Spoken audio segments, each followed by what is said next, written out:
Stage पर आग लगने से अनुपमा की जिंदगी में बड़ा तूफान आ जाता है। अनुपमा पर भारी इल्जाम लग जाता है। अनुपमा सीरियल के अपकमिंग ट्रैक में देखने को मिलेगा कि जब अनुपमा की परफॉर्मेंस का समय आता है तब अनुपमा अपनी टीम की परफॉर्मेंस के बारे में सभी को बता रही होती है। सभी लोग अनुपमा की टीम के फैशन शो की प्रस्तुति से काफी इम्प्रेस भी होते हैं।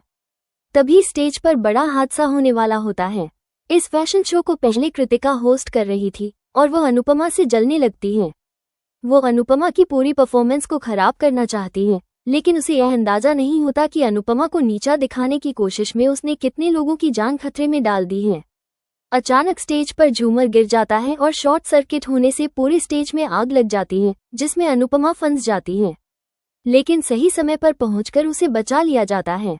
इसके बाद सभी लोग बहुत डर जाते हैं और अनुपमा पर इल्जाम लगाने लगते हैं कि इतने बड़े हादसे की जिम्मेदारी कौन लेगा और अगर किसी को कुछ हो जाता तो उसका जवाब कौन देता। इसी वजह से सभी लोग अनुपमा को सजा दिलाने की मांग करने लगते हैं। को पहले ही शक हो गया था कि जरूर कोई गड़बड़ है, इसलिए वो सच का पता लगाने के लिए स्टेज की जांच करती है और उसे समझ आता है कि यह किसी ने जानबूझकर किया है। अनुपमा और राही मिलकर उन दोनों आदमियों को पकड़ लेते हैं जिन्होंने ये गड़बड़ की थी, क्योंकि वह जानते थे कि वे किसी के कहने पर ही यह सब कर रहे थे।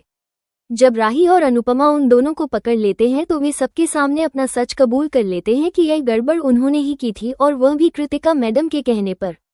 ये सुनकर सभी के होश उड़ जाते हैं और इसके बाद सबको अनुपमा से ही सहानुभूति होने लगती है, क्योंकि अनुपमा और उसकी टीम ने कितनी मेहनत से यह फैशन शो ऑर्गेनाइज किया था और सिर्फ जलन के मारे कृतिका ने उनकी सारी मेहनत खराब कर दी।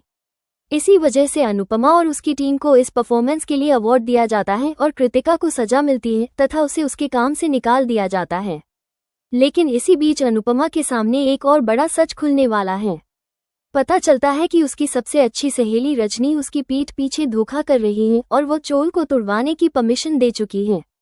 अब क्या अनुपमा की लड़ाई और भी ज्यादा मुश्किल होने वाली है? जानने के लिए बने रहें हमारे चैनल के साथ।